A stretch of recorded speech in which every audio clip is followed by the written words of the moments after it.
ကဲလူတကာရှိုးတဲ့ Super 4ဒီစီးနဲ့မိတ်ဆက်ပေးပါမယ်ညီကိုမိတ်ဆွေတို့မေးနေကြတဲ့ Super 4လေးပါ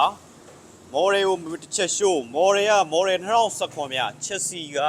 MC42 နဲ့ထွက်မယ်ခင်ဗျ MC42 190နဲ့ထွက်ပါတယ်မော်ဒယ်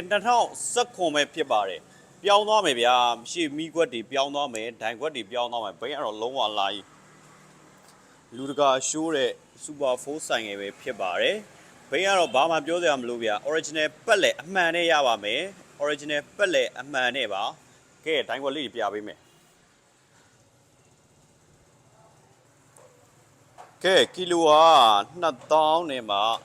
195ကီလိုအမှန်နဲ့ဗျာဘိန်းကတော့ဘာမှပြောစရာမလိုတော်တော်လှပါတယ်ကာလာလေးကြည့်လိုက်အောင်ကာလာလေးကလည်းအပြာရောင်လေးဗျာပြာရောင်လေးမှာဒီမှာပလဲပေါက်လေးတွေပါတယ်ပလဲပေါက်လေးတွေပါစာပါပါတယ်ပလဲပေါက်လေးကစာပါပါတယ်ဘိန်းကအပြင်မှာတော့ပိုးတက်တယ်ခင်ဗျဘိန်းကအပြင်မှာပိုးတက်ပါတယ်ဆက်လေးတစ်ချက်နှုတ်ပြမယ်ဆက်လေးတစ်ချက်နှုတ်ပြမယ်တီနိုစတက်တီနိုပဲ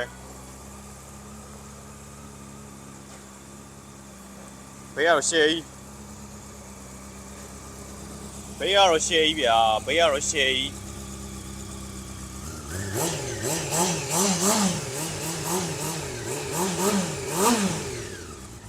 Super 4ဆိုရင်ဒီလိုဘိန်းမျိုးကိုစီးရမှာ original ပတ်လက်မှန်တယ်ဒီမှာ original gasket အဝါရောင်လေး original gasket အဝါရောင် engine ဖွဲ့အလက်ဘာညာအကုန်ရှုပ်ရှင်းအကုန်ကင်းမြာအကုန်အာမခံပေးပါတယ်ဘိန်းကတော့အလွင်ကြီးရှယ်ကြီးနောက်ပြီးတော့ဒီဆိုင်ငယ်မှာအားတာတဲ့အချက်နောက်တစ်ချက်ရှိပါသေးတယ်အဲ့ဒီကောင်ကတော့ license ပါပါတယ် license ကတော့ ARI license လေးနဲ့ပဲဖြစ်ပါတယ် ARI license နဲ့ပါရောက်ချပေးမဲ့ဈေးကတော့ 185 ဖြစ်ပါတယ်185သိန်းပါ